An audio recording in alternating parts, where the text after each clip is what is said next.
First and foremost, thank you again for being here. Unfortunately, I have a bunch of disclosures, but that's what actually makes me relevant. So I work at a clinic, I have a startup called Nodal, and then I advise a bunch of companies. And because I advise these companies, that actually is how I'm kind of in the know. That's really how I know what's going on. So I take what I'm learning from sitting on those board seats and sitting in those advisory roles to actually help guide what I'm going to tell you today, which is that our field is super exciting and some really cool things are about to happen. As Susan alluded to before, of course the White House put out an executive order February 18th. It's a concept of a plan, that references, but it's a concept here where we're going to have a construct that's going to be fertility coverage, and we're hoping to find out the answer on May 18th. But more importantly is ASRM took an incredibly bold and important position 2 years ago, where they came forward and they redefined what the definition of infertility should be to make sure that we're making it more inclusive for everyone. Fortunately or unfortunately, when we talk about third-party reproduction, we're kind of the stepchild of the infertility conversation. And that's really frustrating. You read the news, you only hear about the bad stuff that happens. You talk about opening up access to IVF, no one talks about third-party reproduction. And I think part of it is that it's our job to educate both our patients and our legislators about what third-party reproduction is, but more importantly is, we need to have a very concise definition of third-party reproduction. So the way that I like to define third-party reproduction is that it encompasses a range of techniques: sperm donation, egg donation, gestational surrogacy, and of course we can include embryo adoption and other options that are there. If you wonder why we're talking about third-party reproduction and why this meeting is already sold out and why we need to have another meeting next year and why we've been able to do this for 26 years, it's because third-party reproduction is a huge business. In fact, it's been argued that surrogacy will be the biggest part of third-party reproduction in the years to come, but more importantly is that donor egg and donor sperm continue to rise, continue to grow. Because what we know is actually that as we improve access to care, third-party reproduction is actually how we're going to be able to address the needs of so many different people. The LGBTQ plus community, women who've had the devastating diagnosis of cancer, men who've had the devastating diagnosis of cancer, women who can't use their uterus, women who don't want to use their uterus, people who dream of having a family on their own as a single parent by choice, which is why third-party reproduction is actually on pace to outpace the IVF market globally. All of a sudden, you guys just became really, really relevant to all the clinics that you work with. But we have problems. And I'm not here to give you solutions. I'm just here to help identify problems and hopefully spark some ideas with you about what potential solutions could be. And the biggest problem that we have in third-party reproduction, to be frank, is it's really expensive. It costs a lot of money. And it's hard to find coverage from our payers. You can talk about traditional payers, which is your commercial insurance companies. You can talk about alternate payers, right? The Carrots, the Mavens, the Progenies, the Kindbodies. It's hard to find coverage end-to-end for people who need to work with third-party reproduction sources. Furthermore, it's analog, it's slow, it's done by paper, it's lacking technology, it feels antiquated, it feels sometimes inequitable, and all that feels icky, which means we're ripe for change. Now, full transparency, I'm a product of the 80s. I'm not a product of third-party reproduction, but I am a product of the 80s. And I always tell people that being a product of the 80s means that you need to be proud because some of the greatest innovations in our field of third-party reproduction happened in the 80s. Now, the first one is 1884 at the University of Pennsylvania, which is the first donor sperm case that ever happened, which actually occurred without the patient's consent, using donor sperm from a medical student who didn't know that their sperm was actually going to be used in a blinded insemination. And the husband or partner of the patient was also unaware that this sperm was going to be used to inseminate his wife. 1978, of course, we all know the famous first baby ever born. 1983, first donor egg case that ever happened in Australia. And then 1985, of course, the first gestational carrier case in America. What's interesting is the compensation for that carrier in 1986 was $10,000. If you convert that number to today's dollars, that's $55,000 of compensation for that carrier. Okay, first time to test if the audience is actually paying attention.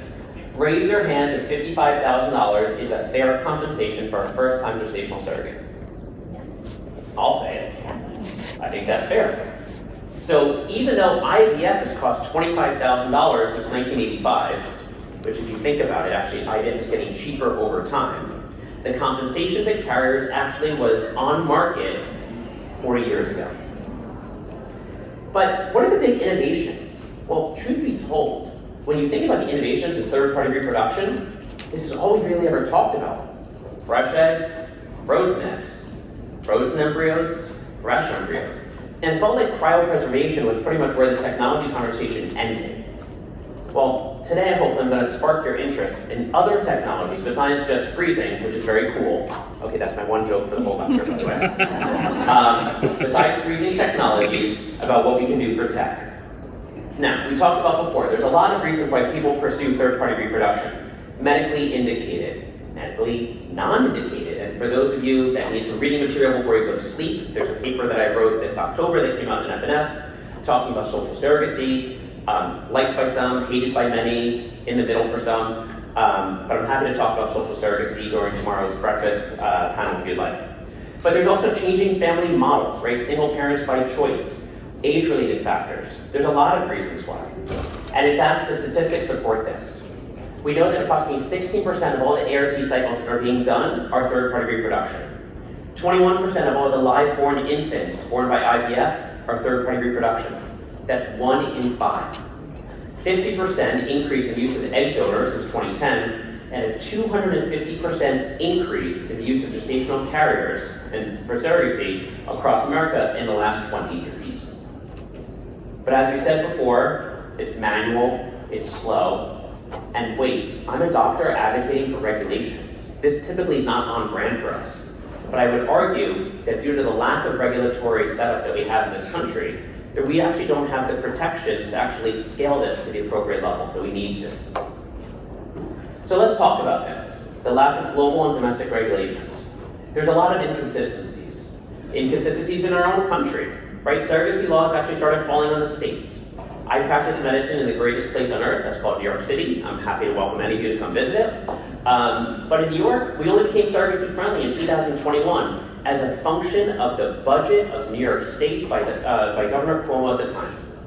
That's crazy. Anyone here, quick question in the audience, anyone here know why surrogacy was banned? Susan, you cannot answer. Does anyone know why surrogacy was banned in New York State up until 2021? Baby M, Mary Beth Whitehead, Supreme Court case, went all the way to the top. And because it happened in our backyard at the iDent sperm clinic, which doesn't even exist anymore, and by the way, it was traditional surrogacy, which meant it was the same uterus, same eggs, same ovaries. Because that case occurred in New York State, everyone just said, don't touch it. And it took the bold governor of 2021 in the background of COVID to get it through the budget to actually get surrogacy to become legalized in New York State. Do you mind sharing with everybody? I bet some people here may not have been in the field to know about it. What Baby M is. So Baby M, or Mary Beth Whitehead, very quickly, is a terrible case from 1984 where effectively a male partner and his wife had decided that because of her inability to get pregnant or stay pregnant, that they were going to pursue traditional surrogacy, so same egg, same uterus, and they effectively did an IUI, intrauterine insemination, at this sperm clinic. They called it was a sperm freezing center, but it was actually just a donor clinic. And at this clinic, there was a contract that was written, that was signed on the day of the procedure, which is also another problem, which basically said that the woman would agree to hand the baby over. And then she had some regrets about the decision, and then it went back and forth, and there was a tussle. And effectively, the question was, who was the rightful parent of that case? But by the way, raise your hand if you know where the capital of surrogacy used to be. Ukraine, exactly. Before the war in Ukraine was the capital of surrogacy worldwide. And then when the war happened, do you know what happened to all those surrogates? Anyone?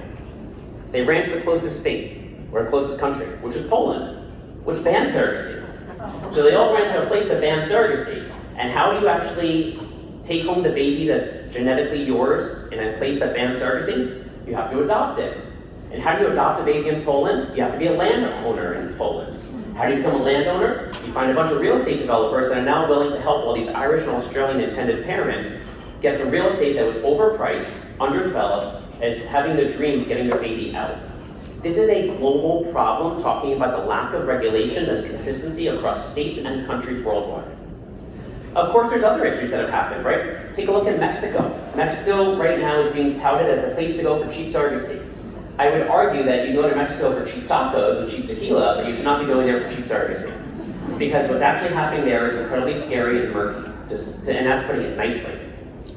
And also, of course, there's variations in the treatment of surrogacy across New York State, our counties, and other states in this country. In fact, here are 3 cases that I just want to bring up to bring everyone up to speed. The first one on the left was actually a case that occurred in India, where there was a parent that was in her 70s. Is that ethically right? Is that wrong? Who's the rightful parent? What happens when that kid's in their teenage years and the mother's not around?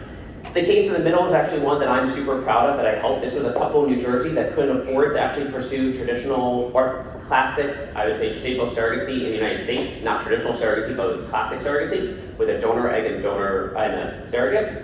So then they went to Mexico where they did traditional surrogacy there. And in Mexico, it was the same uterus, same egg. Ultimately, they signed a whole bunch of papers and contracts, and they were so excited that when the baby was born in April, they were going to take that baby home to find out that those papers were faked, that those papers didn't exist, those contracts were not real. I was actually on call the weekend of July 4th, 2022, and I got bored. So when I was on call, I was just scrolling through the news and doom scrolling, and I saw in the Washington Post this story about this family that was trapped in Mexico. And because of great people in this room and also across this country who are a part of this great law group, I actually messaged a bunch of people saying, does anyone know a lawyer in Mexico? Because I just read this terrible story. Within 4 hours, we actually had a lawyer on the phone who actually helped this family get their baby out from Mexico, and the baby left Mexico on July 9th, but it required lifting a ton of heavy weights to get this done, and it just underscored to me at how dangerous it is for surrogacy to be done in Mexico, just because people are trying to save a couple bucks. The case on the far right is where a surrogacy baby was born in Thailand, and then the mother's like, I have buyer's remorse. This is not what I signed up for. No, thank you, you keep it. This is how crazy it's getting. This is why we need technology, regulations, and a whole lot of effort from you guys to help fix the system. There's also exploitation, right? I promise there's more upbeat stuff coming. I just gotta lay the foundation for you, I promise. But exploitation, right? Like, we all know this can happen. There's advertisements. I mean, raise your hands if you've ever seen those really disgusting advertisements. It's like, did you go to Yale? Are you 6 feet tall? Are you blonde hair, blue-eyed, Jewish? Do you have a perfect SAT? Are you a dentist or a doctor? We can give you $150,000 to be a first-time egg donor. Sometimes those donors suck. Because, by the way you became that medical student is that you took a whole ton of Adderall or Ritalin, and you probably have really terrible sleep habits, and you're probably not very healthy, but because you look the part, you're being exploited for this one donation. We know that there's a lack of transparent payment systems, and I do have to say that the escrow system in this country is a good thing. There's actually really good people in the escrow business in this country. I'm really opposed to lawyers managing escrow, and I know that happens in California, and I know it's not a popular thing for me to say, but I'm up here and I get that opportunity to do it. Lawyers should not be managing escrow, especially when they're the lawyer for the intended parent. I don't think that's appropriate. And then, of course, I think there's insufficient legal and psychological support for the egg donors and for the surrogates. I don't think they actually know the contracts that they're signing, what they're signing up for, and what they're agreeing to. And by the way, I think that actually falls on the clinics. I think that clinics should really have to have a pressure test to be able to make sure that we know that people fully consent and understand what they're agreeing to do. Of course, I keep going on with other really sad stuff about exploitation, and you guys have all these slides, by the way, so you can go to donorslides.com and you can look at these slides. Of course, we know that there's vulnerabilities of intended parents as well. Of course, there's that terrible case in Texas from last year. Raise your hands if you guys know what I'm referring to. Okay, so half the room does, so I'll tell you what you don't know. So unfortunately in Texas, there was an escrow company that was run by someone who probably had good intentions in the beginning, but then unfortunately learned that she was holding a lot of money that could be used for a lot of different reasons. And so ultimately those funds were used for private reasons and private needs, and unfortunately escrow dollars that people had thought were going towards escrow payments for their ultimate gestational surrogacy journeys, those dollars went missing. FBI is now investigating it. Multiple people are involved. Multiple clinics were hurt. Multiple intended parents were hurt and surrogates were hurt. And everyone couldn't find the dollars. And by the way, this is not the only case that's out there. There's a bunch of cases of these escrow mismanagements that have happened. Now, I fully disclosed to you before that I have a bunch of disclosures, including being the founder of Nodal, so this is my one plug, my only one plug, which is that I will say that I created a platform for gestational surrogacy that's a little more transparent and a lot more effective and a hell of a lot cheaper. But we can talk about all that if you want over lunch or over cocktails tomorrow. So, what do I think is the problem in the industry for third-party reproduction? To be clear, this is the only thing that I think we just need to talk about today. The system is antiquated, it's fragmented, it's analog. And with all of this, it's highly profitable. And that's a problem. You see, if the system didn't work, and if the system didn't make much money, people would keep trying to fix it. But if third-party reproduction is so profitable for many, or even few, and if third-party reproduction is helping clinics make a ton of money, and agencies make a ton of money, and egg banks make a ton of money, then there's really no reason for people to want to try to fix it, unless we get regulations which say that you have to do it, which is what my dream is. I would actually argue that there's a lack of standards. I mean, look, we all know about these super donors.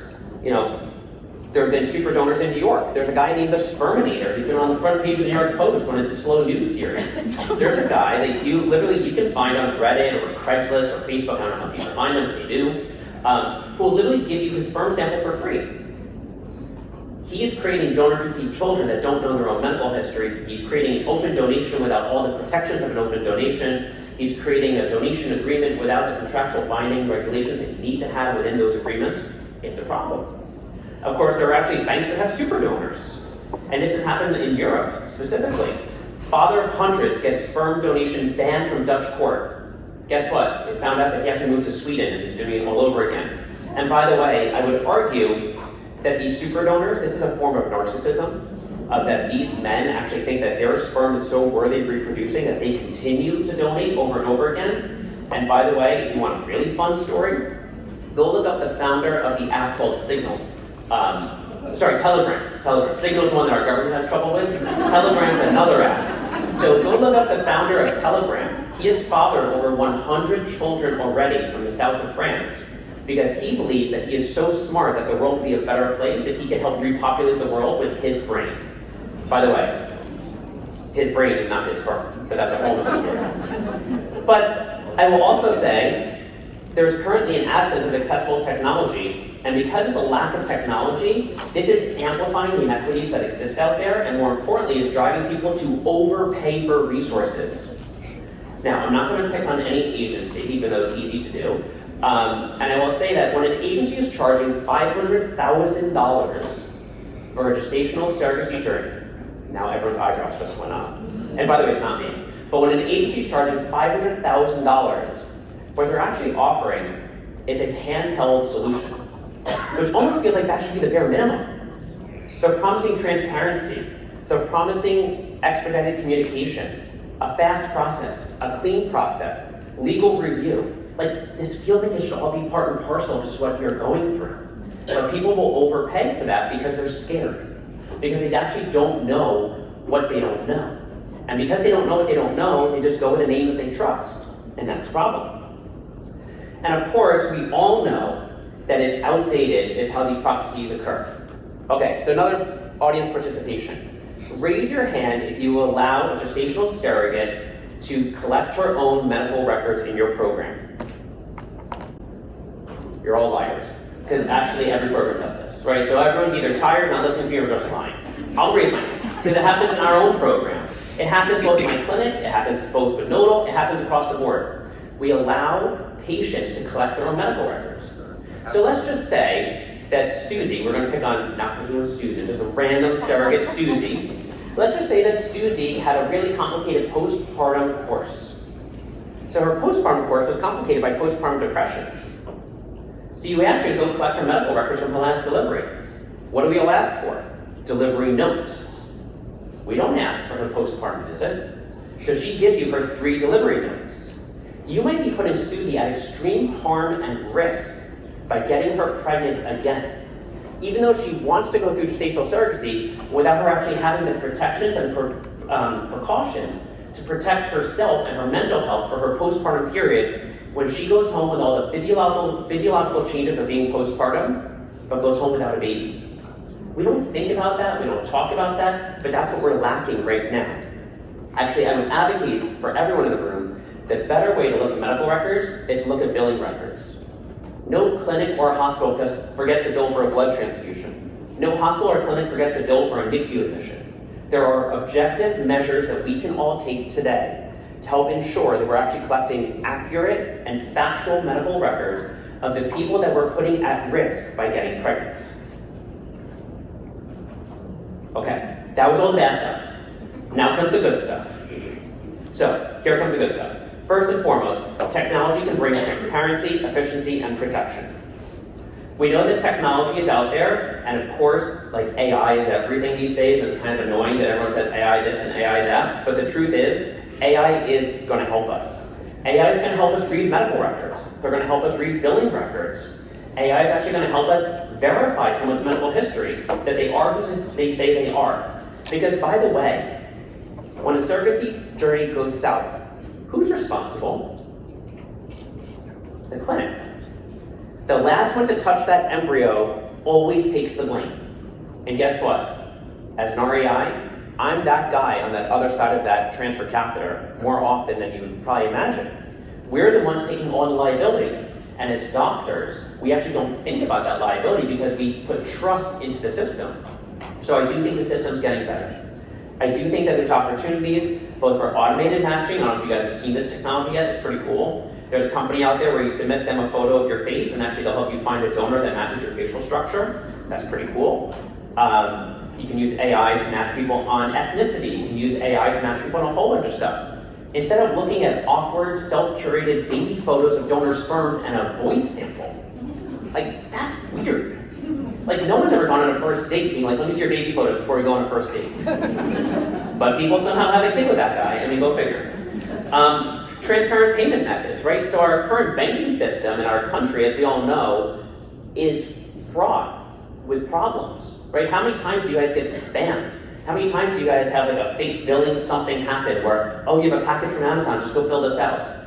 Well, by the way, these escrow companies lack the technology to actually protect it. So I would argue that we should be using things like blockchain, for example, maybe even using cryptocurrency to allow people to have guaranteed payment for the women taking the most risk. I worry that surrogates are not going to get paid. I will fully say that out loud. I worry about it every day. Because these are the women who are taking the most risk. These heroes are allowing our patients to fulfill their dreams of starting, growing, or completing a family. And we have a responsibility to them to make sure they get paid in a just time. Of course, I would also say that we lack a centralized platform. START is good, not great. START is good. I will say that it's something, but it's not everything. And the fact that Richard Scott before was alluding to the fact that in Europe, we can track donor cycles, but in this country, we can't track donor cycles. This is a problem. We lack the centralized regulations that we need, and technology is the only way that we're going to be able to solve that. And we need to have digital tools to actually educate everyone. So you may notice that as I lecture or as I talk, I never say that we use a surrogate. Because it would be inappropriate to ever say that we use a human being. Like, when do you say you use someone? Like, I used my wife? No, like, that's ridiculous. Though people say they use a surrogate all the time. So it also is about educating people about the right words, the right norms, how do we talk about this, and education can be technology. So here's 3 case studies that I thought to kind of make us a little more academic about where digital innovation is already transforming things. The first is digital escrow, so allowing people to avoid this Texas escrow nightmare. The second one is using AI and using screening platforms. So for example, again, I'll just pick on my own company, but at Nodal, we do a high throughput medical record review where we can look at all these records, but then we synthesize it into a single face sheet because nurses are busy and you guys don't have time to read 550 pages of materials. So instead, we synthesize it to a single face sheet to bring it all down. And we do stoplighting, red, yellow, green. Red, don't work with her. Yellow, with caution. Green, go right ahead. She meets ASRM criteria. But we need to have technology imparted to actually allow our nurses to do better reading of records and better screening. And then the third, I do think we're getting to a place with automated psychological screening, and if you want to know what that means, it actually is called scrubbing. So this is pretty cool stuff right now, where actually HR companies are doing this. You go scrub someone's social media. What are they saying? Are they calling out for help? Are they saying that they're depressed? Are they saying that they're sad? Are they showing a lack of smile in the background of photos? And ultimately then, you can figure out, is this person psychologically stable, unstable? Do you worry about them or not? It's not the solution, but it's just a pressure test to help you do your clinical job a little bit better. Of course, in the legal and ethical opportunities, there's a ton that can be done with technology, even just signing up a contract. Like, think about this. If it wasn't for the pandemic, we would have all thought that notaries were at the bank. But now you can digitally notarize everything. And we do that every day in third-party reproduction, right? You can use a website called Notarize, where you can go notarize something in about 15 minutes or less. So having the ability to notarize something is a huge advantage. And of course, there's laboratory opportunities. In the laboratory opportunities, there's a huge ethical question about artificial wombs and is that ethical or not. By the way, just so everyone's aware, artificial wombs cannot happen in this country until we change another executive order. Under George Bush version 2, in his presidency, he actually said that we cannot have extended embryo culture past the 9th day. So actually it's the 14th day, but everyone says it's the 9th day, depends how you read it. So ultimately, because we can't do extended embryo culture, that would be the first part of growing an embryo in a synthetic womb. So we actually cannot do ecto wombs, as they're called, in the United States. But they are doing this in Japan, and they are trying to push the needle there. Of course, there's mitochondrial replacement therapy, which is illegal in the United States, but you can go to Mexico for this one. This actually was attempted by Jamie Griffo back in the day over in China, where they actually tried to do nuclear transfer, because some diseases can actually be transferred by mitochondria, right? It's not just DNA, it also can be mitochondria. No one thinks about becoming a mitochondrial donor, but that's a future third-party reproduction technology that's probably going to exist in our lifetime. We can then go to synthetic eggs, right? Imagine the day that two guys can come together and say, this is biologically our child. It was my egg and his sperm. And everyone would be like, wait, what? But we're not far away from that. We're being able to take a fibroblast, which is a skin cell, and be able to convert that into a potential egg. Of course, doing it for sperm too. So there's a chance you'll have two women who will come through the door, will say, we would like to have a child. The first one's going to be my egg, the second one's going to be her egg, and we're going to use each other's cells to make synthetic sperm. This is what's going to happen in the next 10 years. And it is freaking awesome and exciting.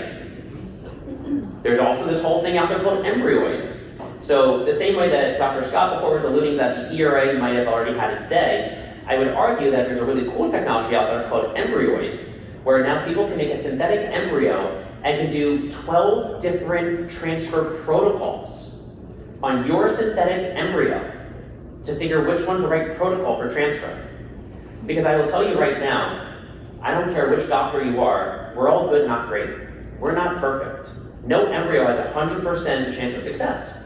But if you can move the needle just that much more by knowing what's the right protocol for your patient with a diagnostic test that has a synthetic embryo on it in a lab, that's pretty cool stuff. Of course, synthetic wombs, as we alluded to as well, they're going to happen. I don't think the one on the top right is actually going to happen. What you can't see, because I clipped the picture down, is that there's actually someone's bedroom, and on their nightstand is their ecto womb. And so in theory, like you go to bed every night and you kiss your partner and kiss your incubator. Like, I don't think that's going to happen, but you never know with Elon Musk, so maybe. This is actually what is happening, where people actually are growing lambs in ecto wombs. And by the way, the biggest technological innovation in ecto wombs, which you guys probably can't appreciate in this picture, is that you need to have the plastic that's covering it sucked down and touching the lamb at all times. So actually, you can't just float the lamb in media culture. You actually need to have constant contact, which is what has been the biggest barrier in creating an ecto womb. And I would say that the future of third-party reproduction is being both equitable, transparent, and tech-driven. Right? We actually need to regain the trust of our participants. Participants being intended parents, donors, surrogates, and by the way, there's that third customer that no one thinks about when you run a third-party company, the clinic. The clinic is your passive customer that has to deal with the complications of whatever you're handing them. So if you think about those 3 participants at all times, only 2 of them actually really get a voice, and the 3rd one gets all the responsibility. So we need to actually improve this along the way. I would argue that the future is adopting digital solutions, and I will leave you with my own quote, which is that the evolution of third-party reproduction demands innovation, because everyone deserves a transparent, affordable, and equitable path to build their family. Thank you.